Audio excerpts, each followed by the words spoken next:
Good morning, friends. Today we will discuss the accounting standard 2 valuation of inventories. So, firstly, we discuss the meaning of accounting standard 2 valuation of inventories. Inventories consist the some contents. Firstly, held for the sale in ordinary course of the business, that's called finished goods. Secondly, in the process of the production of such sales, raw materials and work in progress, and in the form of the materials or supplies to be consumed in the production process or in the rendering of services in stores, spares, raw materials, consumables, etc. Inventories do not include the machinery, spares, which can be used only connection with an item of the fixed assets and whose use in irregular.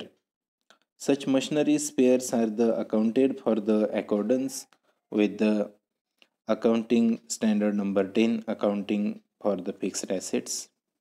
Then we discuss accounting for the spare parts and the serving equipments.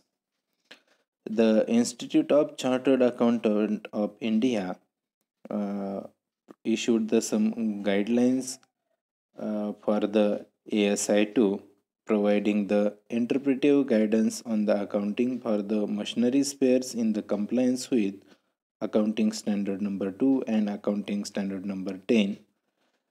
Uh, in this process, firstly, machinery spares which are not specific to the particular item of the fixed asset but can be used generally for the various item of fixed assets should be treated as inventories for the purpose of accounting standard number 2. Such machinery spares should be charged to the statement of the profit and loss as and when issued for the consumption in the ordinary course of operations. Whether to capitalize the machinery spares under accounting standard number 10 or not will depend on the facts and circumstances of the each case. However, the machinery spares of the following types should be capitalized, being of the nature of capital spares, insurance spares, machinery spares which are the specific to the particular item of the fixed assets, that is they can use only the connection with the particular item of the fixed assets and their use is expected to be irregular.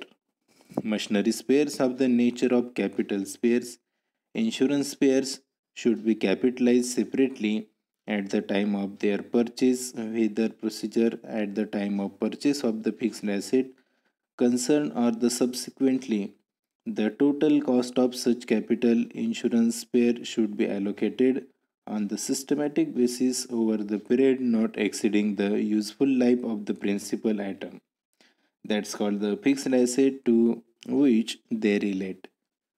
When the related fixed asset is either discarded or the sold, the written down value less disposal value, if any, of the capital spares, insurance spares should be written off. The standby equipment is separate fixed asset in its own right and the should be depreciated like any other fixed asset. Then we discuss the some features. Accounting standard 2 has been revised with the view of the eliminate variations, alternatives given in the cost formula and method of the costing. Some special features of the accounting standard we discuss here. First, a definition of the inventory has been changed. Earlier, inventories are defined as the tangible property. Now, it has defined as asset. By this, intangible can be treated as the inventory. Direct costing approach for the costing inventories has been eliminated while the determining cost of the inventions, it becomes necessary to consider both fixed and variable overheads.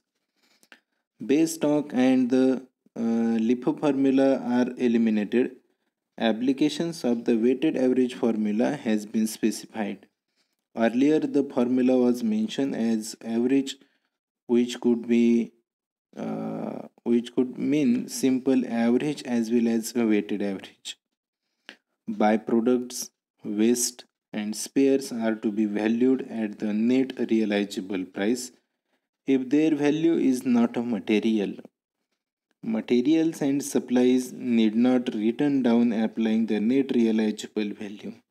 If the finished goods in which they are to be used in the expected to realize cost. Then we discuss the objectives.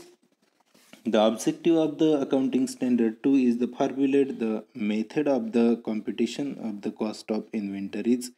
Stock determine the value of closing stock inventory at which the inventory is to be shown in the balance sheet till it is not sold and recognized as a revenue. Then we discuss the applicability of the accounting standard no to valuation of inventories. Part 1st and Part 2nd of the Schedule 6 of the Company Act 2013 have been suggested inventory valuation and disclosure technique. Accounting Standard Number 2 Valuation of Inventories issued by the Institute of Chartered Accountants of India has elaborated the various aspects of the inventory valuation and disclosures to supplement the legal requirement. Recently, Accounting Standard Number 2 has been revised. It is applicable with the accounting period commencing on or after 1st April 1999. It is applicable to all enterprises and it is mandatory for all enterprises. Accounting Standard Number 2 not applicable in the case of work in progress arising under the construction contract, including directly related to the service contract. This accounting standard not applicable also work in progress arising in ordinary course of the business for service providers, that's called the incomplete consultancy services, incomplete merchant bank activities, merchant medical saving services in progress, etc. Accounting standard 2 is not applicable also financial instrument held as stock in trade, that's called shares, debentures, bonds, etc. And lastly, accounting standard number 2 is not applicable in the case of procedure inventories like livestock, agriculture and forest products, mineral oils, ores and gases. Such inventories are valued at the net realizable value.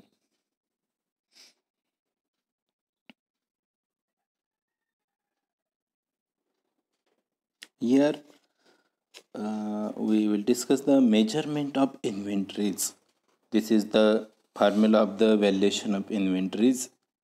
Uh, Valuation of inventories are divided in the two parts: cost and estimated net realizable value.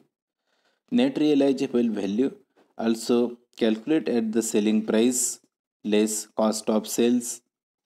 Uh, this formula is used for the valuation of inventories by the estimated net realizable value, and cost method is used the purchase price, conversion cost and other cost.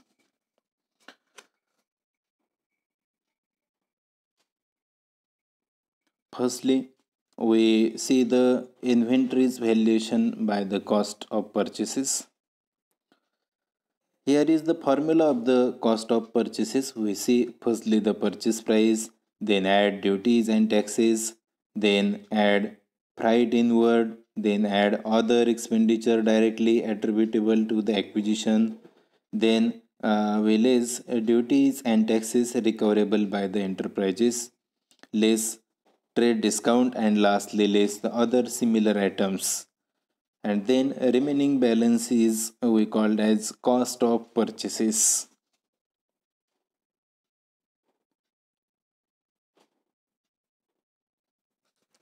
Here we see the cost of conversion.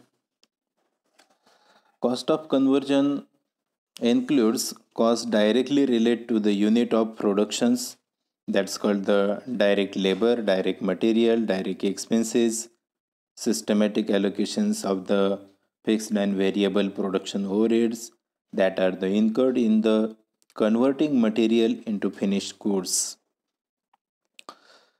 Here we see the fixed production overheads.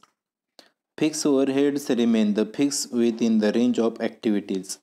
They are step cost in the nature accounting standard to explain that the fixed production overheads are indirect cost which remain the relatively constant regardless of the volume of productions. Examples are the depreciation of the fixed assets, maintenance of the factory building, equipment, and cost of the factory management and the administration. Then we see the variable production overheads.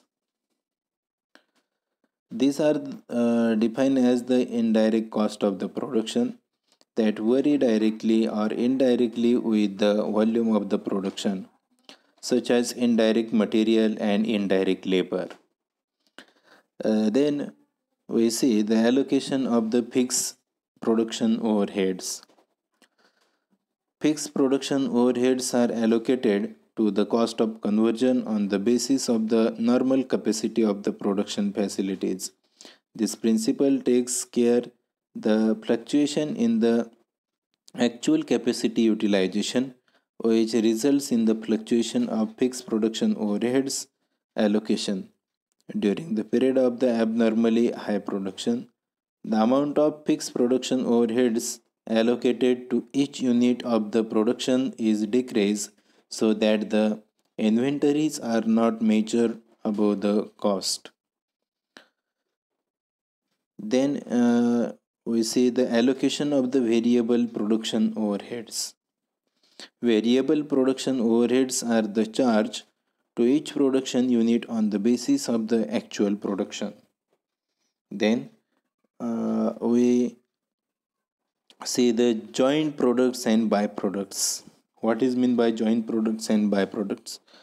Firstly, joint products emerge from the same production process. Generally, the cost of each product is not separately identifiable. Same is the case with the production of the situation when a main product and byproduct emerge. Joint products mean the product that emerge from the same production process and are the significant value. Then main product. Main product mean the target product of the significant value. And then we see the byproduct. Byproduct mean the products emerging from the process along with the one more main products which are the incidental and the insignificant value. As the conversion cost of the joint products or main products and byproducts are not separately identifiable, it becomes necessary to the allocate conversion cost of the national basis.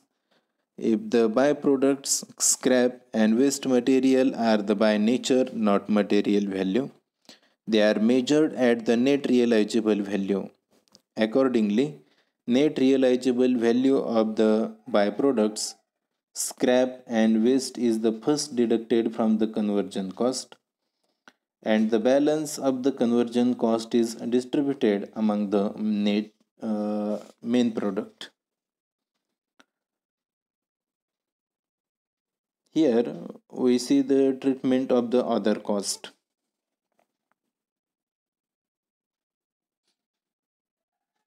Other costs are included in the inventories to the extent they are incurred for the bringing the inventories to their present location and conditions. Accounting standard number 2 suggests that it may be required to charge non-production overheads to the cost inventories when they are significantly incurred to bring the inventories at their present location and condition. In the same way, cost of designing may be included in the cost of inventories manufactured for the special customer. Inclusion of the excise duty in the valuation of finished goods. According by the ICAI, accounting treatment for the excise duty issued by the ICWA state that since the liability for the excise duty arises when the manufacture of the goods is completed, it is necessary to create a provision for the liability of the unpaid excise duty on the stocks lying in factory or bonded warehouse. The estimate of the such liability can be made at the rates in force on the balance sheet date the excise duty paid, provided on the finished goods should thereon be included in the inventory valuation. In estimating the provisions, the factors to be considered are the whether the finished goods lying in stock in the current year would form part of the exempted goods next year and the whether excise duty exemptions will continue in the next year. For instance, no excise duty would be included on the stock meant for the export as excise in not applicable on the goods meant for the export. It may be noted that in the one case a provision of the excise duty will be made, whereas in other case such a provision will also be included as a cost of inventory. Therefore, the impact of the profit and loss account will be nil. There we see the exclusion from cost of inventories. There are some facts or contents excluded from the inventories. First is abnormal amounts of the wasted materials, labors, other production cost, storage cost, administrative overheads, selling and distribution cost, and entries and borrowing cost. However, if accounting standard number 16 allowed such cost to be included, it can be form part of the cost.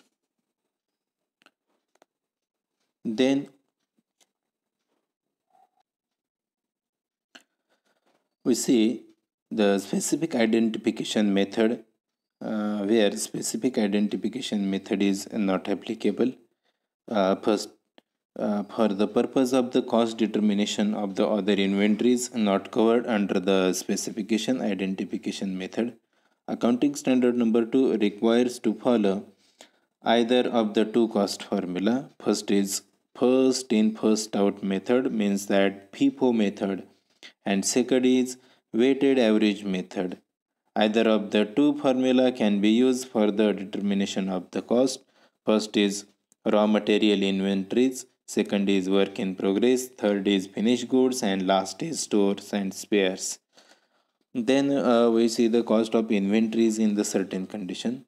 When it is not practical to calculate the cost, the following methods may be followed to the ascertain cost of the inventories. First is standard cost and second is retail method.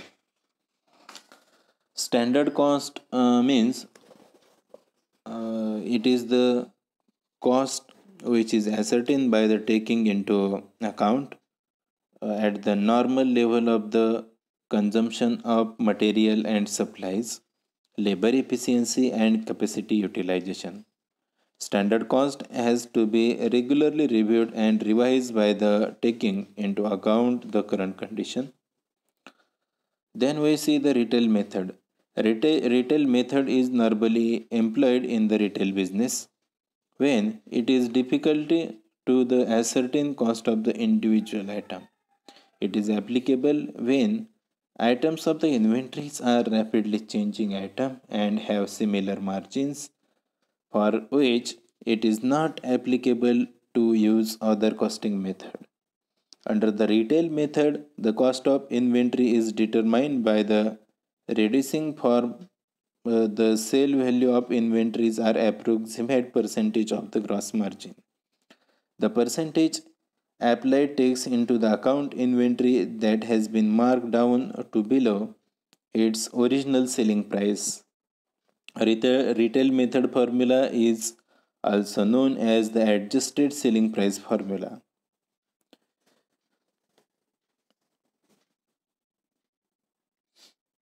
Here we will see the estimation of the net realizable value, means measurement of the net realizable value.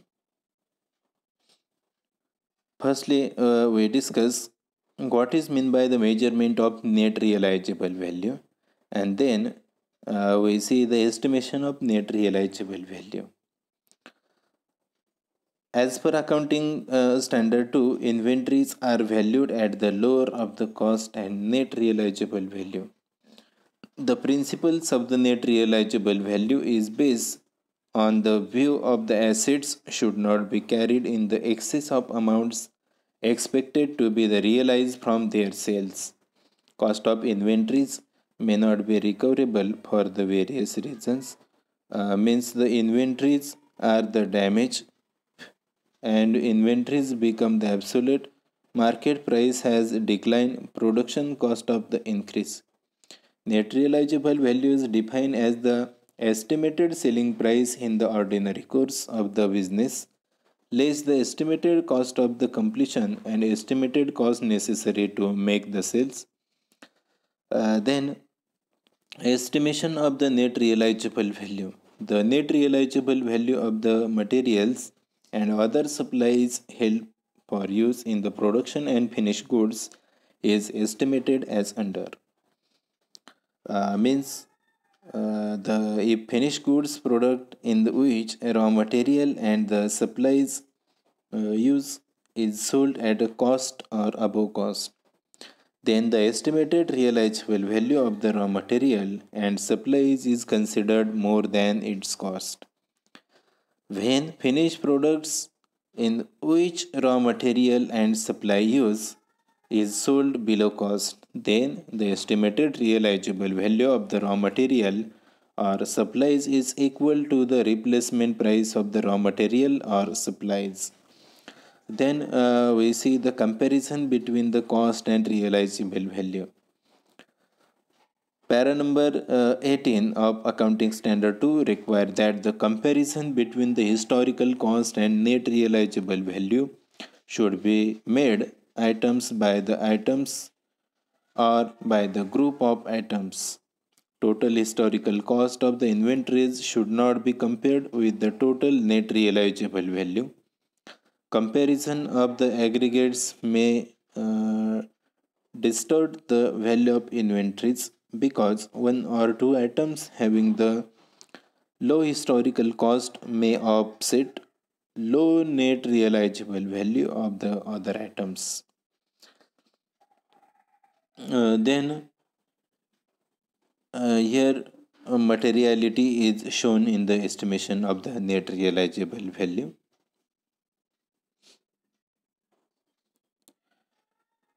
Then we discuss here the disclosure of the financial statement.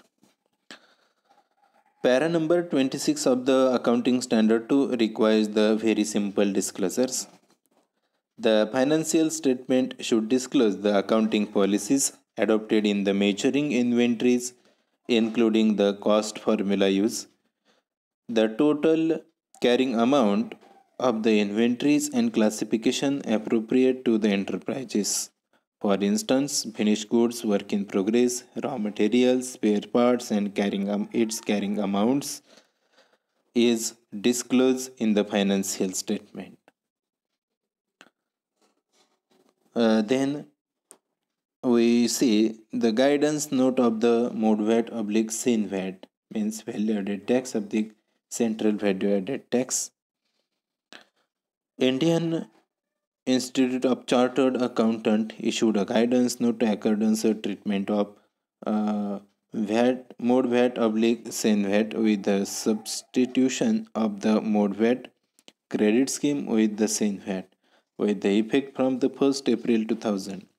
The revised guidance note has provided the clarification on the above anomaly with the examples on the both the inclusive method and exclusive method, where it is clear that the above anomaly is only in the respect of the disclosure with no effect on the total profit or loss of the enterprises. Therefore, the purpose of the tax filing and tax audit firms, the inclusive method should be used as per the section 145 of the Income Tax Act, whereas for the purpose of the general purpose of the financial statement, the exclusive method under the accounting standard number 2 should be followed in this process. Firstly, we see the inclusive method gross value approach in this process. Raw material is accounted for at gross value inclusive of the specified duty in inclusive method. SENVAT credit available on the final product can be accounted for through the separate accounting SENVAT credit availed account. Inputs may be consumed party. SENVAT credit available should be segregated into two parts. First is SENVAT credit on the inputs consumed in the respect of the final products, and then SENVAT credit on input lying in stock. SENVAT credit is available on the inputs consumed for the final product is adjusted with the cost of raw material consumed. SENVAT credit available on the inputs lying in the godown should be adjusted against the value of the closing stock of raw material. Then we see here lastly exclusive method opening separate SENVAT credit account means gross value method. Specified duty, that's called duty paid against which the SENVAT credit is applicable, paid on the inputs is debited to separate account, namely SENVAT credit receivable account. Then secondly, as and when SENVAT credit is actually utilized against the payment of the excise duty of the final products, SENVAT credit receivable account is credited. Input consumed and inventory is valued excluding the specified duty. And lastly, balance standing in the SENVAT credit receivable account is shown on the asset side of the balance sheet under the advances. Guidance note of the MODVAT SENVAT is issued by the Institute of the Chartered Accountant of India, reproduced from the page number 22 for the Taxman Student Guide to the Accounting Standard by D.S. Raut, and it is a very important part about the Accounting Standard number 2.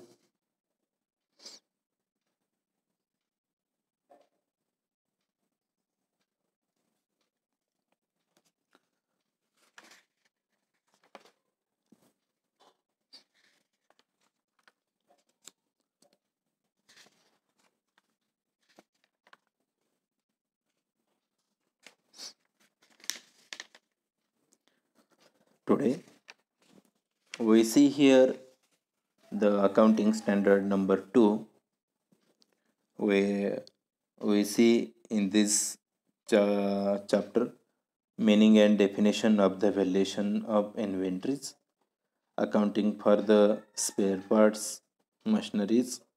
Then we see the special features of the Accounting Standard 2, which is revised. Then we discuss the objective, applicability, measurement of the inventory, of the important part here we discuss. Then we discuss the cost method, cost of conversion method. Then we see the fixed production overheads, variable production overheads, allocation of the fixed production overheads, allocation of the variable production overheads.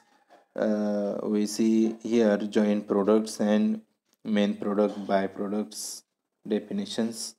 Then we see the treatment of the other cost through the inclusive and exclusive methods, means inclusion of the excise duty in the valuation of finished goods and exclusion from the cost of inventories. Then we see the cost formula, and we see the cost of inventories in certain condition in the standard cost and retail method. Then we see the measurement of the net realizable value, estimation of the net realizable value, and comparison between the cost and net realizable value. And lastly, we discuss the disclosure of the final accounts through the guidance node of mode VAT, sen VAT, and inclusive method and exclusive method. Thank you.